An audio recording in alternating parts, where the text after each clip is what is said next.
Dans un village au bord du Niger, Kofi tissait le kente, transformant le coton en couleurs éclatantes que même les chefs venaient admirer.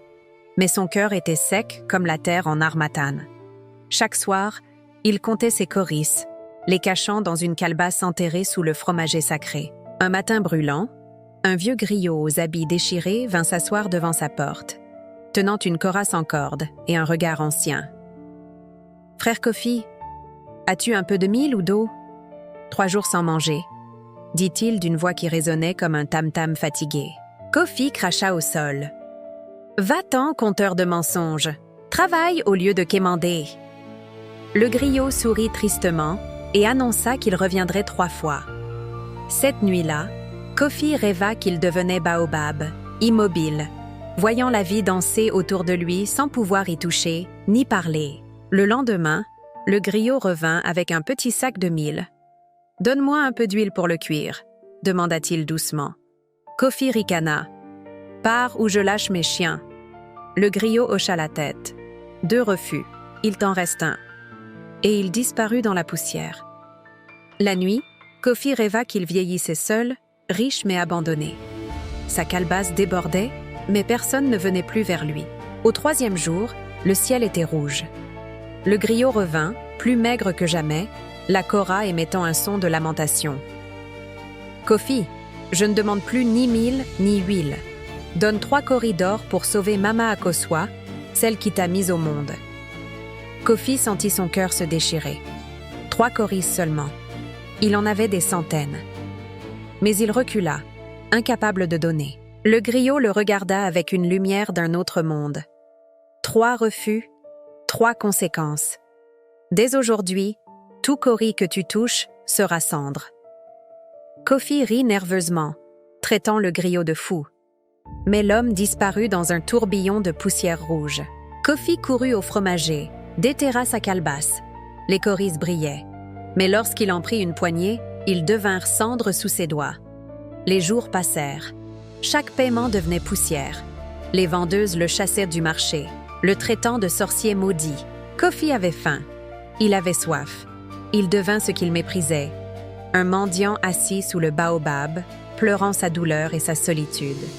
Une fillette, Amina, arriva avec des galettes de mil. « Oncle Kofi, tu as faim. Prends. On partage la vie, pas pour recevoir. Ubuntu. » Kofi la remercia du fond du cœur. Le mot « merci » brisa quelque chose en lui, libérant une chaleur qu'il croyait disparue. Le lendemain, il alla voir Mama Akosua, persuadé qu'elle était morte. Mais elle était vivante, fragile, et l'attendait.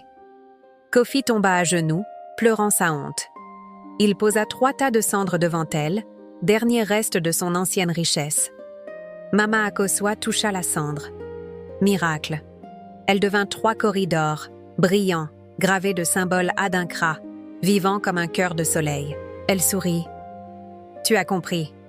La richesse qui ne circule pas se transforme en poussière. L'eau stagnant pourrit. Celle qui coule nourrit. » En sortant, Kofi vit le griot sous l'arbre à palabres, jouant une kora restaurée, ses cordes étincelant comme de l'or fondu. « Tu as appris, Kofi. Une seule fois tu as donné avec sincérité et tout a changé. Mais veille, un cœur peut se refermer sans bruit. » Le griot disparut dans la lumière dorée du soleil couchant, ne laissant que la musique flotter comme un parfum d'encens. Kofi reprit son métier à tisser. Chaque étoffe raconta désormais des histoires de partage, de générosité et de communauté. Les coris qu'il gagnait, il en donnait une part aux orphelins, aux veuves, à ceux que la vie avait brisés. Et plus il donnait, plus il recevait. Il ne recevait pas de l'or, mais des sourires, des invitations, des enfants qui s'assoyaient pour écouter ses contes sous le baobab. Mais certaines nuits, le vent de l'Harmattan portait un écho lointain de Kora. Le griot semblait lui murmurer une mise en garde. Le cœur qui s'ouvre peut aussi se refermer. La malédiction dort mais ne meurt jamais. Veille, Kofi, veille toujours. Kofi se réveillait parfois en sueur, touchant son cœur battant fort, se demandant s'il avait vraiment changé ou si l'ombre attendait encore. Ubuntu. Je suis parce que nous sommes. Le coris qui reste seul devient cendre. Celui qui circule devient vie.